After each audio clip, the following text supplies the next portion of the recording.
Okay, so we are revisiting the famous Divine Council text from Deuteronomy 32, 8 through 9, which is where we first find that the Most High, who is not Yahweh, grants or divides the earth into 70 parts amongst his 70 sons or junior deities, Yahweh being one of them.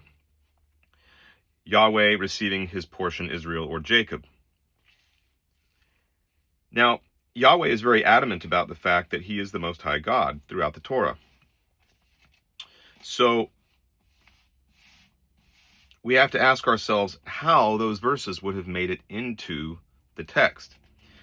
Those verses are actually part of an ode that Moses wrote, which Yahweh commanded him to write right before taking Moses' life. So here's some necessary background. The necessary background to this ode is that Moses had disobeyed Yahweh back in Exodus 17 when the people were complaining about having no water. God was going to supply water for the people to drink from a rock. Yahweh told Moses to bring his rod with him, but to speak to the rock so that the power of Yahweh might be exhibited in water coming forth from the rock. Well, Moses in this instance is angry with Israel. So he strikes the rock instead of speaking to it, and water comes forth. Yahweh is angry that that Moses took some of the limelight away from Yahweh. So it's on that basis that Yahweh tells Moses that he will not enter the promised land because he disobeyed him in that moment. So Deuteronomy, the last part of Deuteronomy 31 tells us that Yahweh is announcing to Moses that his death is near, that he's going to sleep among his fathers. He tells him he will sleep with his fathers here in verse, I guess that's verse 16. Then when we skip ahead to verse 19, Yahweh says, "Now therefore write the words of this ode and teach it to the children of Israel and put it in their mouths, that this song may be a testimony for me among the children of Israel." So basically he goes on to say that basically what he communicates here is that he wants Moses to record in this song or ode all the things that Yahweh did in bringing the children of Israel out of Egypt and in saving them from the Egyptians and bringing them through the wilderness. Well, Moses writes this ode, but he inserts this section, which undermines Yahweh's claim to being the Most High. And I'm just going to read them again. We've covered 8 and 9, and you're familiar with them, but I want to start with verse 7 and read it one more time, verses 7 through 9. "Remember the days of old. Consider the years of many generations. Ask your father, and he will tell you, your elders, and they will tell you, when the Most High divided the nations. When he scattered the sons of Adam, he set the boundaries of the nations by the number of God's angels," or sons of God in other texts. "For the Lord's portion became the people of Jacob. The allotment of his inheritance is Israel." Moses is more or less on his deathbed. He knows his time is short. He knows that once he completes the writing of this ode, he's gone. Yahweh is going to take him out. So Moses has nothing to lose. Now you've got to think about this. Moses has suffered at the hands of Yahweh in several ways, personally, on a personal level. He watched Yahweh strike his sister Miriam with leprosy. He watched Yahweh take Aaron's life, his brother Aaron's life. Because Yahweh also told Aaron that due to his disobedience in that episode over the rock and the water, that Aaron would not see the promised land. So before this text here,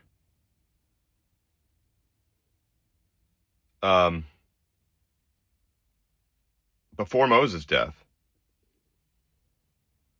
Aaron dies on Mount Hor, Hor. Yahweh leads him up there and presumably kills him. Also, Moses watched two of his nephews die at the hand of Yahweh when Yahweh kills them, Nadab and Abihu, for offering quote-unquote strange fire to Yahweh, for not quite following precisely the instructions that Yahweh had given regarding the way a particular ritual was supposed to be done. So now he's about to kill Moses, and Moses really has nothing to lose. So he inserts this into the song. Now, so then we see 2 chapters later in Deuteronomy 34, starting with verse 5, so Moses, the servant of the Lord, died there. Now listen to the wording of this. It's going to be very important. So Moses, the servant of the Lord, died there in the land of Moab by the word of the Lord.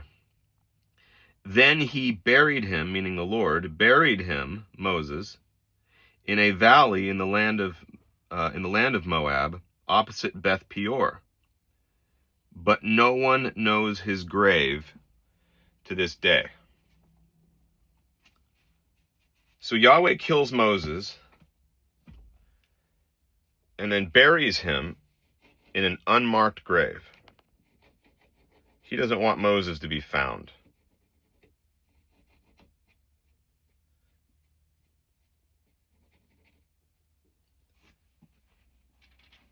So keeping that in mind, let's jump over to Jude, the letter of Jude.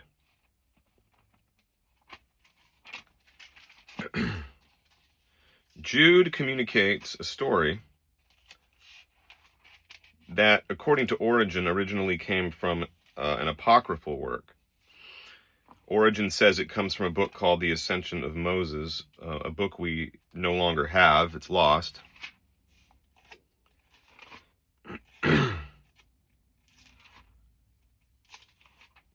But here's what Jude says in verse 9. Yeah, just verse 9. Yet Michael, I'll read verse 8 before it. Likewise also these dreamers defile the flesh, reject authority, and speak evil of dignitaries. Yet Michael the archangel, in contending with the devil, when he disputed about the body of Moses, dared not bring against him a reviling accusation, but said, "The Lord rebuke you."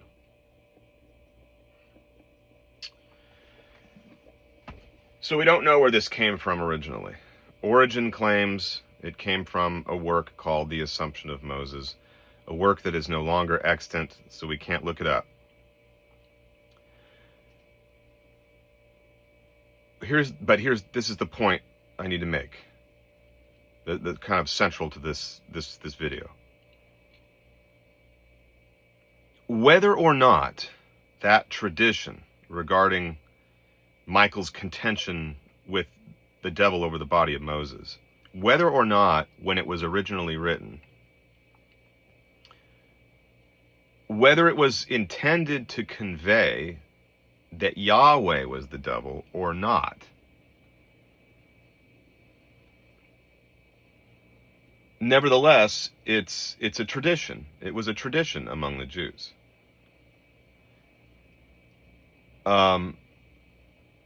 And the story itself, if we interpret it, it actually does more. It contributes quite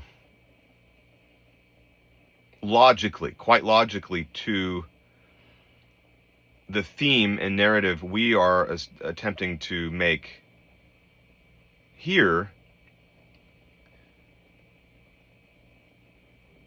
in putting all these clues together from Jesus' words in the New Testament and from various episodes in the Old Testament.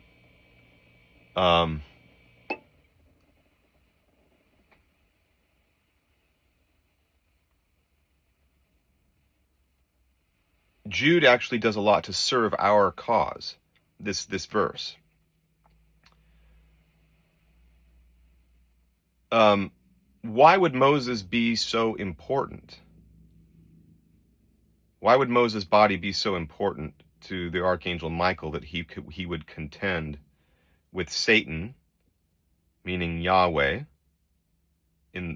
understood as Yahweh in the broader context of the New Testament, and as we've seen, as we examine Jesus or the authors of the New Testament concerning Jesus,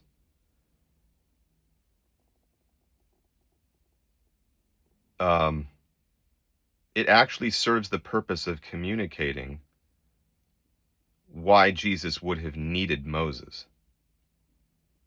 Because remember,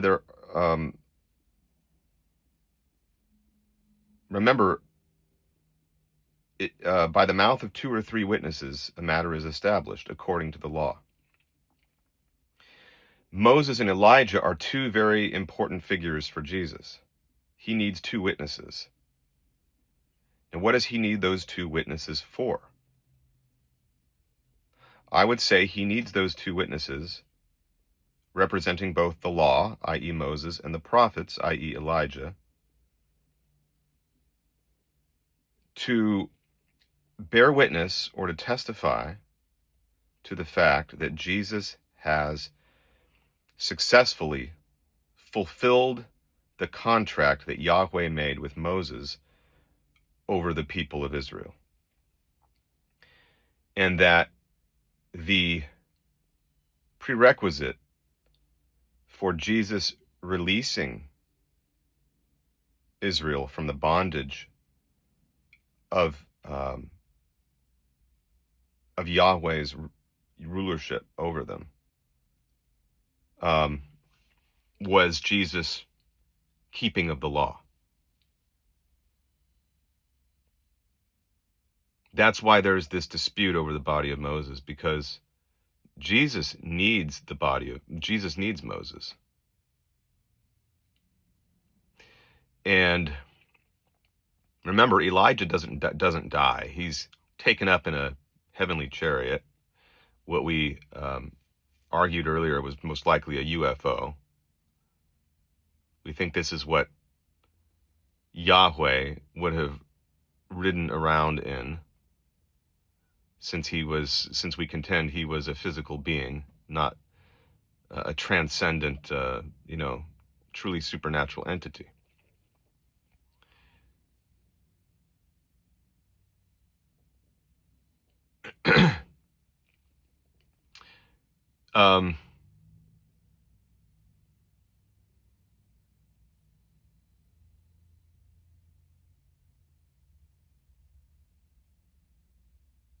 So anyway, I think that what we're looking at is a text that indirectly supports it's supporting our ongoing narrative about Yahweh's true identity. And we're going to see, as we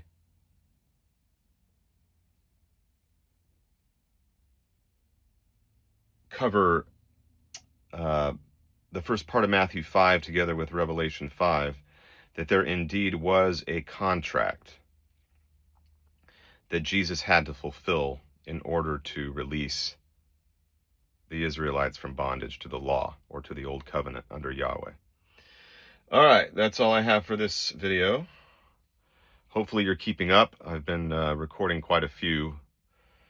I've recorded quite a few just today alone, but that's why they're posted, so that you have time to catch up with them. All right. Enjoy the rest of your weekend.